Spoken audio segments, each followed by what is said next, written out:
Herb butter roasted turkey is tender, juicy, and packed with great garlic flavor. It may take a little extra work, but trust me, it's worth it every time. So if you're ready to take your turkey game up a notch, then let's go.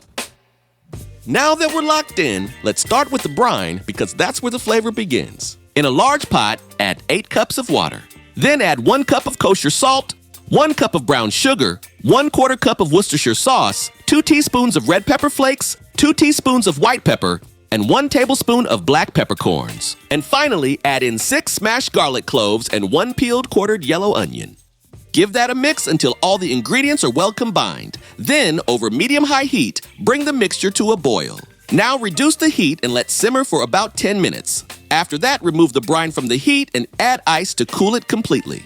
You never want to drop a turkey into warm liquid, and while the brine cools, we'll have plenty of time to clean our turkey. First, remove the giblets and neck. Then rinse the turkey inside and out with cool water to wash away any residue.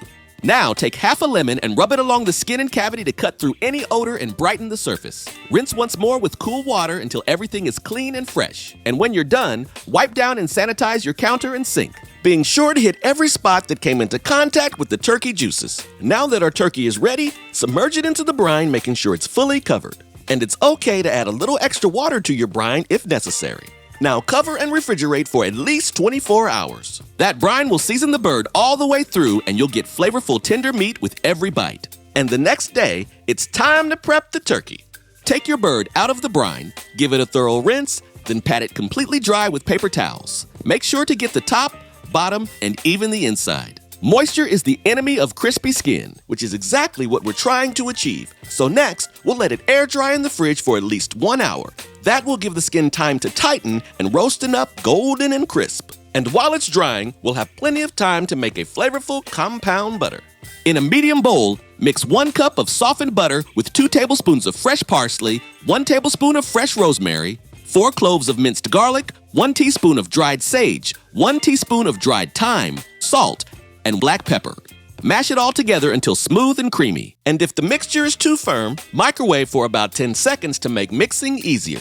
This butter will flavor the turkey from the inside out and give every slice an herby, buttery finish. And as always, you can find ingredients, exact amounts, and equipment used in the video description. Now that our herb butter is ready and the skin is nice and dry, it's time to butter the turkey. But before we get started, preheat your oven to 325 degrees Fahrenheit. Now loosen the skin over the breast and legs gently with your fingers. Then slide spoonfuls of our compound butter under the skin. Smooth even more over the outside and get every spot.